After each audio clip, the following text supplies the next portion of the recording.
الحمد لله الذي خلق السماوات والأرض وجعل الظلمات والنور ثم الذين كفروا بربهم يعبدون هو الذي خلقكم من طين ثم قضى أجلا وأجل مسمى عنده ثم أنتم تنظرون أشهد أن لا إله إلا الله وحده لا شريك له وأشهد أن سيدنا ونبينا محمدا عبده ورسوله الذي أرسله بالحق بشيرا ونذيرا وداعيا إلى الله بإذنه وسراجا منيرا فمن يطع الله ورسوله فقد رشد واهتدى ومن يعص الله ورسوله فقد ضل وغوى أما بعد فيا أيها الإخوة المؤمنون أوصيكم ونفسي بتقوى الله تعالى الذي لا إله إلا هو عليه توكلت وهو رب العرش العظيم قال الله تعالى يا أيها الذين آمنوا اتقوا الله حق تقاته ولا تموتن إلا وأنتم مسلمون فيا أيها الإخوة المؤمنون إن الله سبحانه وتعالى قد أنزل عن طريق نبيه محمد صلى الله عليه وسلم دين الإسلام وسماه الدين بجميع ما له من المعاني والمفاهيم فقال الله سبحانه وتعالى في كتابه المجيد إن الدين عند الله الإسلام فلذلك هذا الدين أيها الإخوان الذي جاء إلى العالم البشري ليصنع من البشرية الشقية التي كانت تعاني من الآلام والأسقام ألوانا وأنواعا والتي كانت تعيش الرذائل الخلقية والاجتماعية وتنغمس فيها إلى الآذان أيها الإخوان جاء الإسلام ليصنع من هذه البشرية الشقية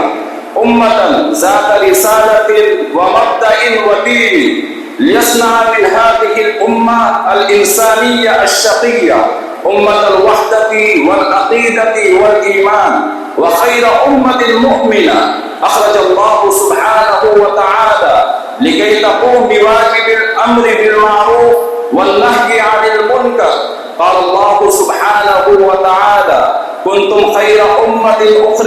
أخرجت للناس تأمرون بالمعروف وتنهون عن المنكر وتؤمنون بالله فيا أيها الإخوة المؤمنون إن هذه الآية الكريمة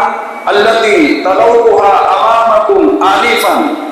هذه الآية تقرأ قلوبنا ونفوسنا وتحرض خواطرنا على الشعور بالمسؤولية مسؤولية الدعوة إلى الله سبحانه وتعالى وكذلك تدل دلالة واضحة على أن المسلمين يجب عليهم أن يشكلوا فئة خاصة تأمر الناس بالأمور الصالحات والخيرات وتنهاهم عن الفواحش والمنكرات وقد ذكر الله سبحانه وتعالى الآمرين بالمعروف والناهين عن المنكر في معرض المدح والثناء قال الله تبارك وتعالى التائبون العابدون الحامدون السائحون الراكعون الساجدون الآمرون بالمعروف والناهون عن المنكر والحافظون لحدود الله فيا أيها الإخوان أقول في الأخير بالإيجاز والاختصار يجب علينا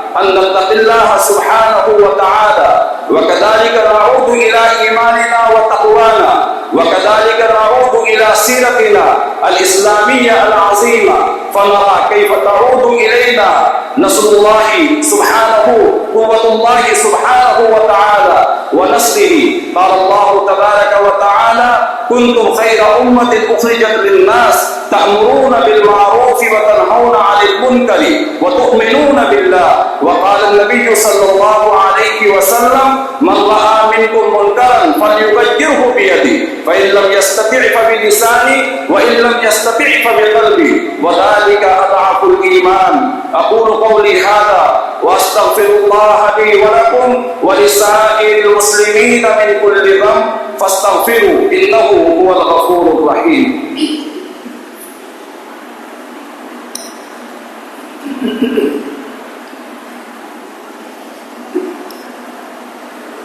الحمد لله نحمده ونستعينه ونستغفره ونؤمن به ونتوكل عليه ونعوذ بالله من شرور أنفسنا ومن سيئات أعمالنا من يهده الله فلا مضل له ومن يضلله فلا هادي له ونشهد أن سيدنا ونبينا محمدا عبده ورسوله صلى الله عليه وسلم. قال الله تبارك وتعالى مخبرا وآمرا إن الله وملائكته يصلون على النبي فيا أيها الذين آمنوا صلوا عليه وسلموا تسليما. فيا رب سلم وسلم دائما أبدا على حبيبك خير الخلق كلهم. اللهم ارض عن سائر الصحابة والصحابيات والتابعين والتابعيات وعن كل من تبعهم بإحسان إلى يوم الدين. اللهم انصر من نصر دين محمد صلى الله عليه وسلم